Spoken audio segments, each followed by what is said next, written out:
안녕하세요. 무상보리시입니다. 주말인데 잘 쉬고 있는지 모르겠습니다. 저는 감기 걸리고 나서 컨디션을 회복했는데 기침이 아직 떨어지지 않고 있어요. 그래서 어제 집 앞 병원 가서 약 타서 먹고 있는데, 약 먹고 나서 커피 한 잔 마셨더니 지금 다시 어질어질하고 막 헛구역질이 나고 그러고 있습니다. 오늘은 다우 이론에 대해서 말씀을 드릴 건데, 이거를 어떤 거를 얘기해야 될지 사실 좀 감이 안 잡힙니다. 제가 제일 중요시 여기는 거는 이 두 가지 정인데, 이거에 대해서 간단히 말씀을 드려보겠습니다. 다우 이론은 이 미국 추세 추종의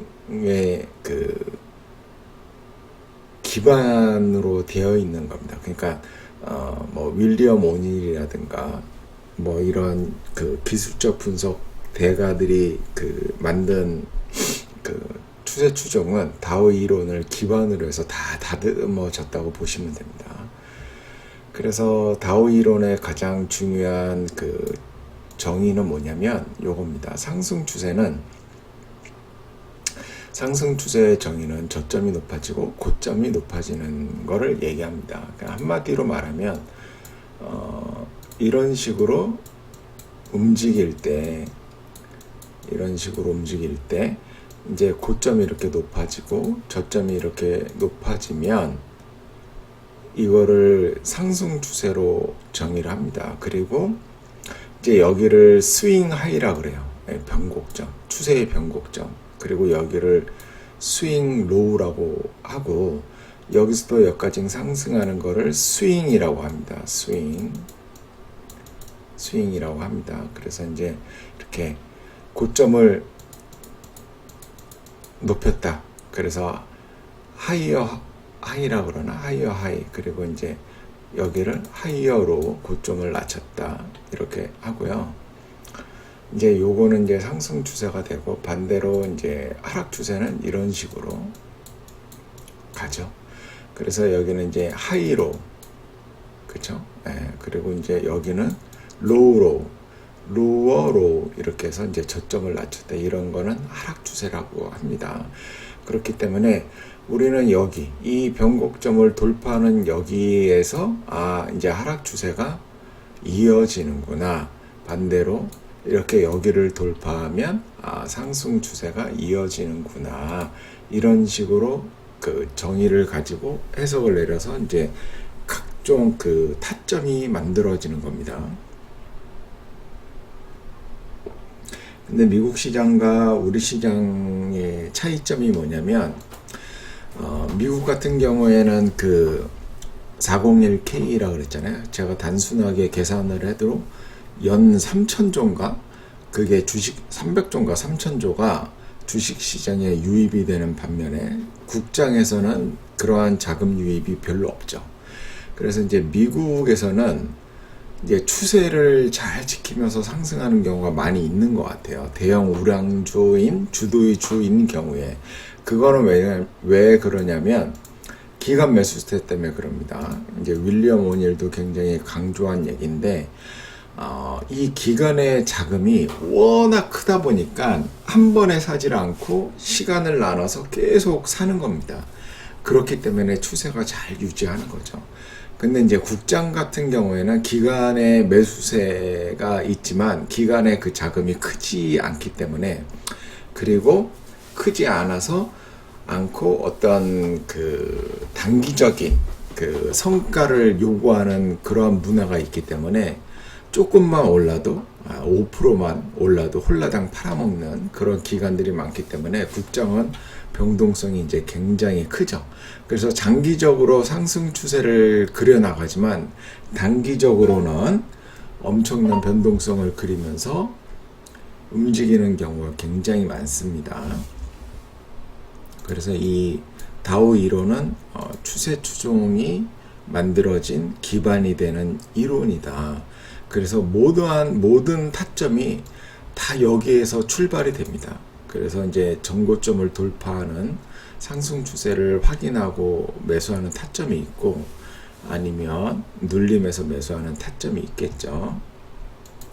이제 제가 다우 이론을 몇 군데 찾아보니까 이러한 블로그가 있더라고요. 예, 블로그가 있는데 이제 이런 거죠. 이러한 장기 상승 추세 속에서도 같이 상승 추세를, 그러니까 중기적으로 상승 추세를 그리고 그 장기 상승 추세 속에서 중기적으로 하락 추세를 그리고, 그렇죠?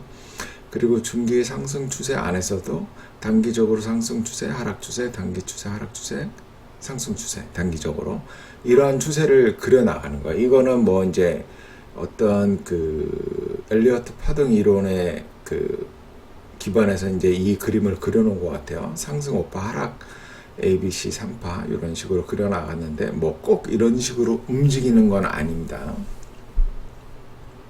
그래서 이제 기본적으로 이런 식으로 움직인다 보면 되고요.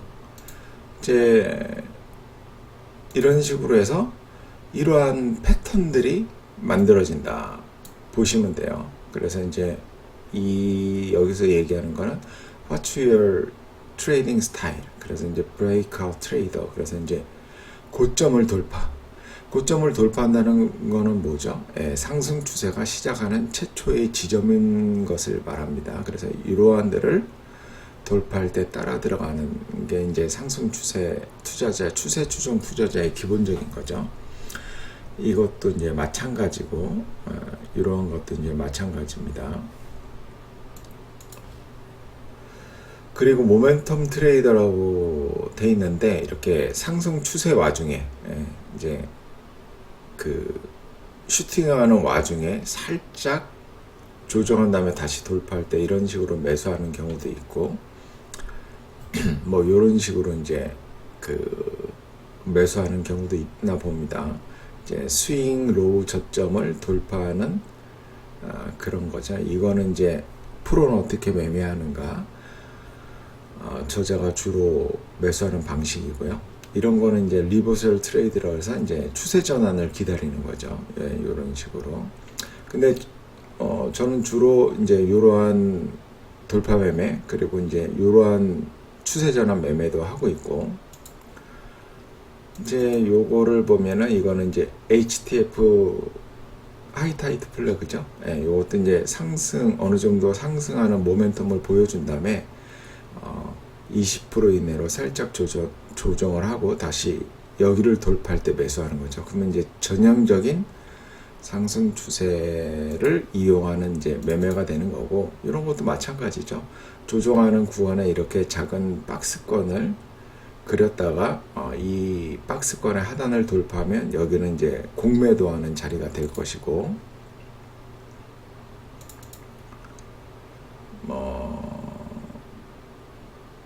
그쵸? 예, 이제 이중천장 이런 것도 보면은 이제 보면 이렇게 상승 둔화 조정을 하는 거죠. 그러면 이제 작은 박스권 안에서 움직이지 않습니까? 그러면 이 박스권의 상단을 돌파하면 이제 상승 추세가 이어져 나가는데, 그렇지 않고 이제 이 하단을 하향 돌파하게 되면 기존의 상승 추세에서 이제 하락 추세로 전환되는 그러한 거를 얘기하는 거고, 이중 바닥은 이제 반대죠. 예, 반대죠. 이렇게 작은 박스권을 상승 돌파하면 이제 이 하락 추세를 멈추고 상승으로 그 바꾸는 패턴을 말합니다. 또 뭐 이러한 많은 패턴이 있습니다. 그쵸? 그래서 이제 하락 추세로 완전히 전환되는 것을 기다렸다가 공매도 하는 경우도 있고, 이제 상승 추세로 완전히 전환되는 것을 기다렸다가 매수 포지션을 잡는 경우도 있고, 아니면 이제 이런 것들은 이제 기존 상승 추세 중에 차익 매물 등으로 자연스럽게 조정이 나온 다음에 다시 상승을 재개할 때 이제 매수가 들어가는 건데, 이런 거는 이제 상승 추세가 재개하는 거지만 이러한 어떤 그 웨지 그리고 페넌트 이러한 것들은 여기를 돌파해야 상승 추세가 전환되는 건데 그 이전에 조금 일찍 들어가는 패턴들이에요. 그렇게 보시면 되고,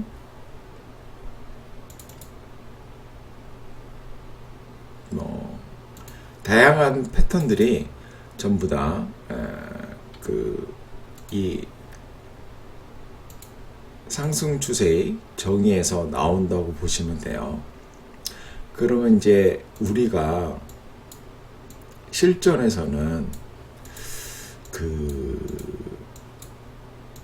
어떻게 투자를 해야 될지는 이제 차트를 봐야 되는데, 저런 패턴이 실전에서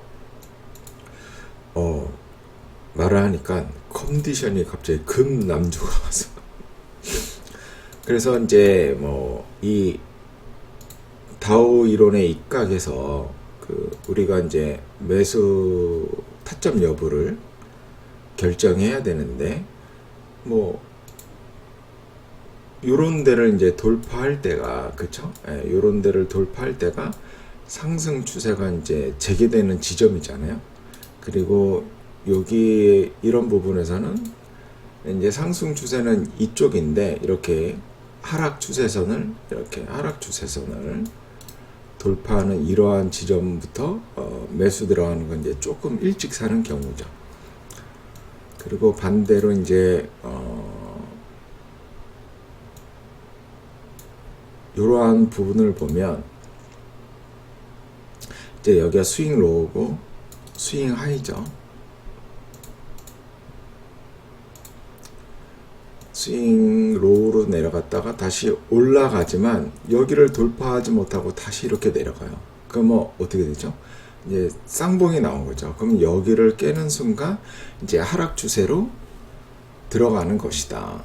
단기 하락 추세인 거죠. 왜냐하면 왜 단기 하락 추세냐면, 지금 장기적으로 상승, 이렇게 보면은 장기적으로 이제 상승하고 있기 때문에 여기서 이제 단기적으로 하락 추세라고 해서 이 부분에서 만약에 매수 포지션을 잡았다면 당연히 매도를 해야 되지만, 여기서 공매도 포지션을 잡는 거는 조금 그렇죠. 아직 200일선도 우상향하고 있고, 뭐 이런 식으로 진행이 된다고 보시면 됩니다.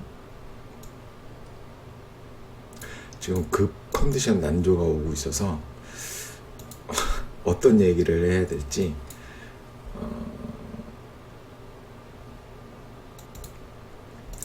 그래서 한 가지 조심해야 될 것이 뭐냐면, 이러한 상승 추세를 재개하는 이러한 타점에서 매수하면 무조건 수익이 나겠구나, 이제 이렇게 생각을 할 수가 있어요. 예.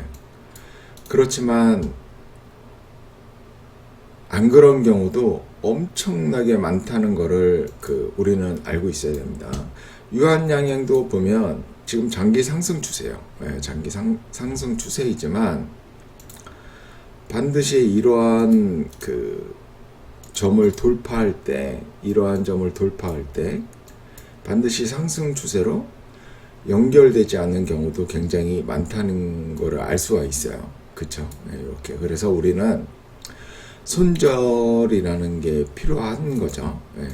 왜냐면 우리 생각대로 여기를 돌파했을 때 샀는데 그냥 쭉 가면 우리 생각이 맞았구나 해서 상승 추세가 유지되는 한 계속 보유해서 수익률을 이제 극대화해야 되는 것이고, 그렇지 않고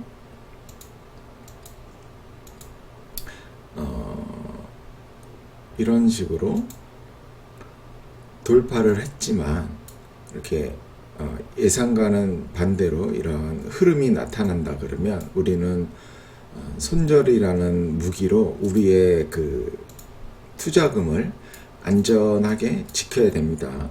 예, 이렇게 돌파하지만 꼬라박는 경우도 굉장히 많다. 근데 사실 이거를 구분하는 방법이 제가 볼 때는 매우 어렵습니다. 예, 이런 거를 구분하는 거를. 예. 여기서는 엄청나게 돌파에만 사면 뭐 수익이 나오죠. 그리고 바닥에서부터 엄청나게 상승한 시점인데 불구하고 LS 일렉트릭 같은 경우도 돌파해서 샀으면 손절보다는 수익이 나는 경우가 훨씬 더 많죠. 근데 이거를 구분하는 방법이 그렇게 많지는 않다는 거, 쉽지 않다는 거. 그렇기 때문에 손절이라는 것이 반드시 필요하고 대가들의 승률도 30-40%로 그렇게 높지 않다는 것을 반드시 인식하고 있어야 됩니다. 자, 오늘은 여기까지 말씀드릴게요. 감사합니다.